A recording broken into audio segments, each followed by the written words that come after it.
What's up, guys? Welcome back to Newswave. Turns out I might have been wrong about that Nintendo PlayStation. We talked about that, of course, yesterday. Well, it looks like that auction is getting out of control right now. I originally remember it was like 15,000 or so. It jumped up to like 30,000, and I wasn't sure how far it'd get. I said it might be between 150 and 200,000. Well, it's actually beyond that, and there's some backstory to what maybe they're expecting. And we kind of know the highest bidder. There's a lot of stuff going on here. We're going to go over all of that today because it looks like that's going to end up being a record-setting number for a piece of gaming history. Also, Animal Crossing New Horizons, obviously out next month. Not too much longer, Animal Crossing fans. And there is something that has now popped up. It was a story we covered before, and there is an update to it that should relieve you as an Animal Crossing fan. It seemed to have that effect over the last day or so online when it started to become obvious that it looks like something people were concerned about has actually been removed from that page on Nintendo's website. As always, guys, if you enjoyed these videos, make sure that like button helps out a ton. And if you're brand new here, make sure that red subscribe button down below as we push towards 400,000 subscribers. And we're actually going to start today with Sony and the PlayStation and what seems to be a bit of a revival of some of their weird ads. You remember how with like the PS3 we had the baby that was just in the room with the PlayStation? That was strange, right? They've done some weird ads before. They've done some really cool ones as well, whether it was like the day of play where they were kind of out and like the Lamborghinis, they flipped upside down. They did a little call to Sky. That was really fun as well. But this one is definitely strange. You can see some of it here. It's titled "Feel the Power of PlayStation," and the description, depending on which region you looked at, seems to reference Valentine's Day, and they do point out hearts that are beating attached to PlayStations. Is a very odd setup and a very odd payoff at the end of the commercial, but I mean, I guess it's memorable. People remember it, and it definitely sticks out from standard commercials. Maybe that's what they were going for. I don't know. I almost thought when they dropped it, it was something with the PS5 because that's what we're all thinking right now. But no, just apparently an underground facility with PlayStations hooked up to parts. Also, we got our release date for Half-Life Alyx. Now, this game has been pushing VR quite heavily. We've seen several headsets go on back order now, especially, again, the Valve Index got pushed massively by this game so far, going on back order, selling out, and it is coming out March 23rd. That's Half-Life Alyx, and it's going to be interesting to see how this does when it comes out for sales, since it's all VR focused, and we know Valve has been pushing heavily for VR. They have other games that are also VR centric that are in development right now, and they're not afraid to use a big IP like Half-Life, and I guess you could kind of say it's not quite Half-Life 3, right? It's in there and part of the story. People are waiting for Half-Life 3, and I get it, but even a Half-Life VR game, which, by the way, looks really, really cool. Like, it looks like there's a lot of interesting stuff they're doing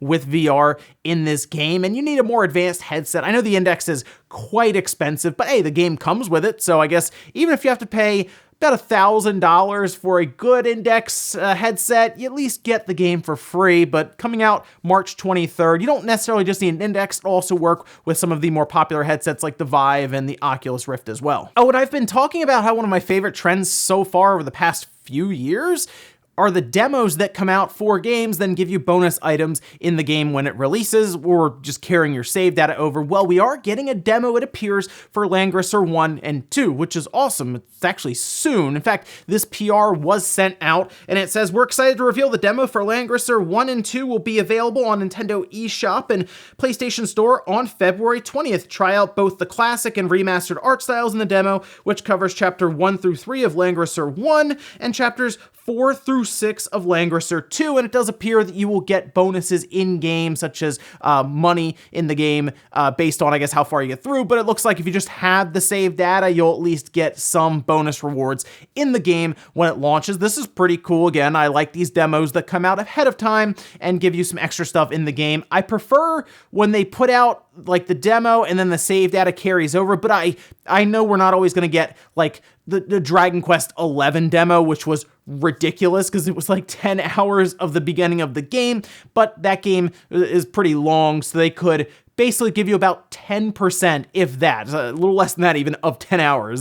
That is a long game. If you have not played Dragon Quest XI, definitely check it out. But this is cool to see Langrisser 1 and 2 getting a demo, since I'm sure there's a lot of people, especially in the West, that have no idea what it is, and it'll be really interesting to see how it's received. And guys, with some of the quick news out of the way, let's get in the bigger stuff. Let's start with Animal Crossing New Horizons right away. Remember, there was some concern, some mild controversy around the page that Nintendo put out for Animal Crossing, because at the bottom, next to the E for everyone through the ESRB, of course, and some comic mischief, was the phrase in-game purchases. That was concerning to some people because they were worried that there could possibly be microtransactions of some kind added to this game. And I mean, let's face it, you look at Animal Crossing, I mean, we could all think of ways to add it in, right? I mean, there's several things you could sell to the player outside of even just bells, right? Like you could be like, hey, you can pay off your mortgage immediately with real money. Wouldn't that be great? I mean, we already do that in our real life, but wouldn't that be great if you could also do it in Animal Crossing, some kind of exchange rate for bells? Or just items in your house? Yeah, that sounds like some EA or Activision thinking, and that's why people started to get concerned. Well, it looks like Nintendo may have heard people, or maybe them themselves were like, well, we just moved this over from several other games that got DLC, right? We talked about that. Several other Switch games on their website that had received DLC had that same thing in their description or in their rating. Maybe they just moved it over because now they have removed it. So don't necessarily, I guess, have to worry too much about Animal Crossing having that, which is good because it's going to sell tons of copies regardless. Like, yes, they would make some money on microtransactions, probably quite a bit, but they also have their mobile game that is also getting destroyed at this point by microtransactions, as most cell phone games do, right? They get hit with a lot of different in-game purchase decisions and opportunities for the players to buy in. So keep that over on the mobile side, right? And anyone who's playing on the Switch probably just wants to play regular Animal Crossing, right? Without any kind of intrusion from microtransactions. So it's good to see that got removed ahead of time as we work towards the game, because there was a lot of concern around this. Trust me, I saw it in the comments, I saw it online, it was all over the place just from that one phrase that could have been a mistake or an accident, because and at least appears to have been, since they have removed it, which is good. And for all of the Animal Crossing fans out there, I'll also point this out from Best Buy that appears to have gone up that people noticed and started sharing around. You can actually get a package that is marked down slightly. It's marked down $15, but it's the Animal Crossing game, of course, and then it comes with what appears to be a bell bag. So I guess any Animal Crossing fans out there who likes to collect the different accessories and different things around the game itself, there you go. I guess it's an extra little thing to throw in there for $5 from Best Buy, at least currently. But hey, Animal Crossing is Nintendo's big release so far that we know about for this year. It's going to sell probably 15-ish million units easy by the end of the year, no sweat. Big release for Nintendo, and look out for that next month. And it looks like, at least for now, no in-game purchases, which is good. Next up, let's talk about this Nintendo PlayStation. It's up for auction.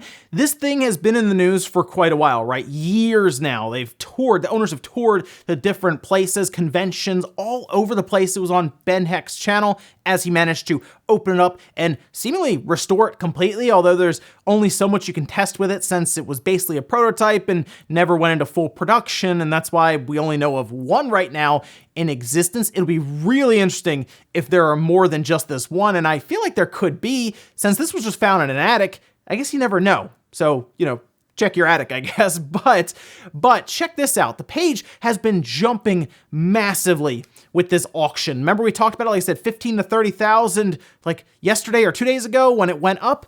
And yeah, check it out now. At the time of this recording, it's at $310,000 for the normal bid. And then with the buyer's premium, it's at $372,000 at checkout then. That is insane. That has jumped so fast. This is really on an upward trajectory where it very well could hit, and I'm not kidding, $1 million without too much issue, which would be massive. That'd be a huge thing for just retro gaming in general and how much this stuff is worth. Now, I had mentioned yesterday, okay, $150,000 to $200,000 maybe. I mean, there's not a lot you're gonna do with this thing, right? You're gonna get it, you're gonna put it on the shelf, like I said, you're gonna look at it and say, oh, that's cool, and then that's gonna be it, right? I mean, it's what we assume. Well, it looks like the owners of this system have actually turned down some pretty substantial offers. For example, here's one that was shared with us from Ryan Brown, who said, I made some efforts to try and crowdfund it for a museum, but its owner turned down an offer for $1.2 million and an expected $3 million minimum, which isn't realistic. And I would agree with that. Honestly, $1.2 million, I would have taken that right away. Like that's crazy. Turn down $1.2 million for something you found in your attic. Yeah, they'd better hope this auction at least hits that, or they left some money on the table there. But this thing is jumping so fast. I guess it's possible. I don't think it'll do 3 million. That's crazy. 3 million is way too much for something like this, right? But at the rate it's going, maybe they were correct, 1.2 million, although it's hard to turn that down if it's right in front of you, right? And I guess if you're wondering who is bidding on this, well, we know of one person who appears to be the high bidder right now, as you can see here on Twitter. Palmer Lucky actually shared saying, I'm currently the highest bidder on this. Who are the other nutters who keep bidding against me? Of course, Palmer Lucky, who founded Oculus VR, and then also came up with the design for the Oculus Rift. Definitely has enough money to be in the race here in these biddings. But yeah, I am curious who else is going against him and who sees the value in this thing. I mean, really, I wouldn't spend that kind of money on this thing myself. It's cool, sure, but there's only so much you're going to do with it since nothing was really designed around it. But I mean, it's big because there's going to be a precedent that's going to be set here, because I feel like I said before, this isn't the only one in existence. I think there probably are more out there. And if you come across one of these things, you're seeing right now what this is. And if any more pop up in the news, yeah, that's going to be really, really interesting to see. Because before it was all about the Nintendo World Championship carts, right? Well, now it's about the Nintendo PlayStation systems that could potentially be out there. So keep an eye out, and we'll see where this ends, and we'll be covering it because it still has weeks. Yeah, weeks. We have a while to go with this auction, so when it finishes up, we'll cover it, or if it hits the million mark, that's going to be the big one there. Next up, let's talk about E3 2020. Registration is going to open February 15th, 11 a.m. Eastern Time. So if you're someone who is looking to buy a ticket to go, you want to mark that down and be ready, because most likely it's going to sell out. They have a limited number of slots, but they did show us the pricing and some of the options you can pick from. You can see some of those here. They do have the premium badge that is $995. I wanted to start with the more expensive one because there is like a regular one. There's also an industry badge if you want to apply for that and can get in with documents and everything showing that you would be part of the industry there. But the premium badge is interesting because it is a 3-day expo badge, which means you would get 1 day more than the standard that most people would buy, which is the gamer badge. That's $165, which would get you in June 10th to the 11th, and of course give you access to the E3 show floor, where you will probably spend most of your time standing in line. The premium badge will get you in that extra day where you would be surrounded by other people who have bought that $1,000 badge. They also have access to their VIP lounge, dedicated service for E3 hotel reservations, catered breakfast and lunch each day, and then exclusive industry CEO VIP reception. Also spots for you to check your email and do any work you need to on the side. Interesting. I guess if you are going and you are serious and you want to do coverage, you either have to do the industry badge or you have to buy that premium big $1,000 badge to give yourself even a chance.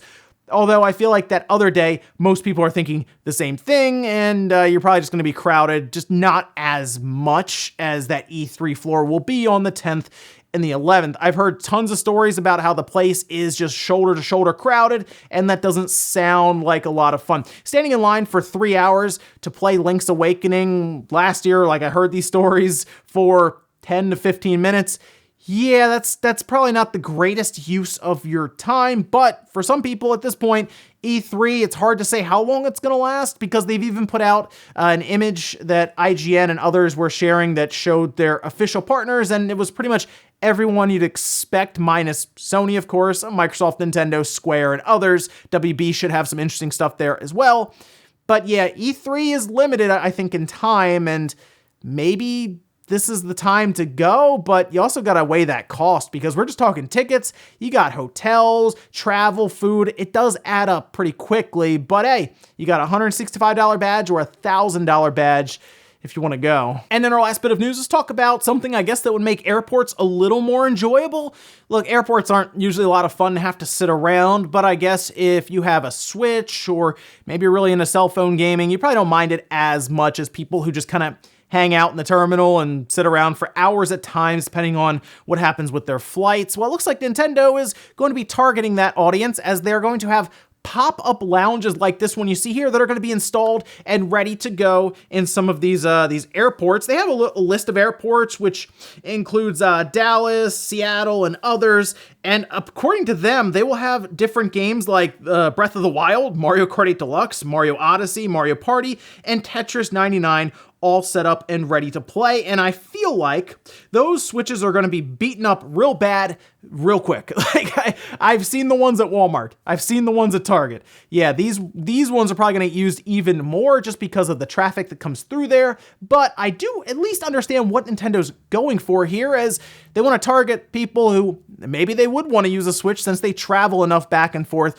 through airports and terminals. Because if you're going to Walmart or Target, like I just said, and you see the Switch there, you're probably already in that section because you know what it is and you're just buying a game for it. Whereas if you're walking through the airport and you see it and you recognize the Nintendo logo, maybe you really have no experience with the Switch at all, and this would be your first shot at it. And having something like Breath of the Wild, Mario Party set up, Mario Odyssey, those are games that could pull you in pretty quickly. So hey, not a bad idea, I would say, from Nintendo, but they might want to be ready to replace those Switches pretty frequently, because I think those things are gonna get beaten up pretty bad, at least the Joy-Cons. And we'll finish up with the comment of the day, as you're seeing here. This one is from Super J, saying, as someone who never came to E3 physically, the week of E3 is like a highlight of the year for games. The show floor could end, but the week of announcements shouldn't. It actually reminds me a bit of what Jeff was saying, but then something that would take place before, and that was in PlayStation Home, where they did like conventions and E3 and stuff, but it was all digital. Like you'd walk around on the show floor in the game or in the PlayStation Home.